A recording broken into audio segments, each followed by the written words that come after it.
Bon les gars, c'est Noël, il pleut dehors, il fait un peu frais. Quand je parle, il y a de la buée un peu. La magie de Noël, c'est pour les salopes. Nous, on va faire des pompes, les gars. Le sol, il est bien frais, bien mouillé, bien... Il a une aura, Et en fait, si on va faire des pompes, les gars, c'est pas pour rien. Je commence à en faire 10, hein. Commence aussi, hein.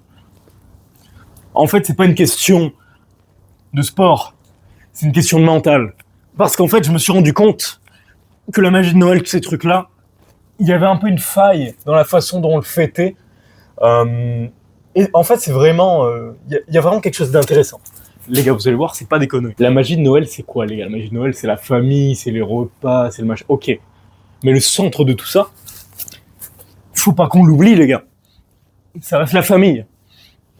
Et la famille, comment elle se crée, la famille? La famille, elle se crée autour de la prospérité.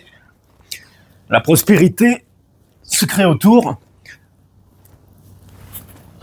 de la force, parce que sans force, il n'y a pas de prospérité, parce qu'il n'y a personne pour maintenir cette prospérité grâce à sa force. Ouais, j'adore, il y a de la fumée partout là quand je fais les pompes. Les gars, c'est merveilleux.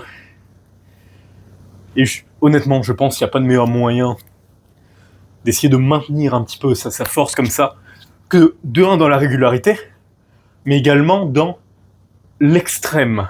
Et l'extrême, il vient de la régularité extrême également, mais aussi du fait de sortir, sentir la vie un petit peu, les choses difficiles.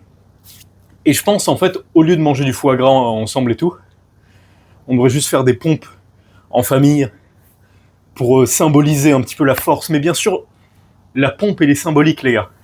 D'ailleurs, je reprends. Elle est symbolique dans le sens où, en fait, je te demande pas de faire des pompes. Tu peux faire ce que tu veux.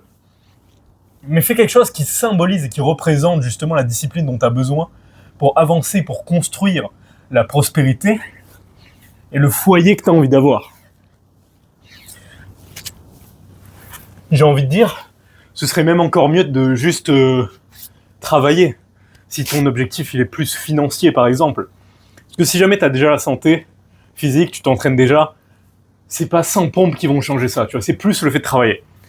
Mais j'avoue que la vidéo aurait été moins belle sans tout ça. Sans la pluie qui tombe, sans le froid, sans les pompes. C'est un symbole. Le symbole, il est fait pour qu'on comprenne le message juste par le cœur. Parce que des fois, l'esprit comprend, mais le cœur ne comprend pas. Et tant que le cœur n'a pas compris, on se met pas à l'action. C'est ça le problème. Donc les gars, vidéo assez courte, mine de rien. Mais pour vous dire ça, pensez au symbolisme derrière les fêtes que vous fêtez, parce que c'est plus complexe que ce qu'on y pense, mais le symbolisme à travers chacune de vos actions, c'est ce qui forge un peu votre inconscient. C'est ce qui fait que vous évoluez ou pas. Alors faites des pompes ce soir, travaillez, soyez près de vos proches tout de même, mais gardez en tête que ce qui vous rapprochera le plus, surtout si les choses vont mal, c'est de devenir plus fort ensemble.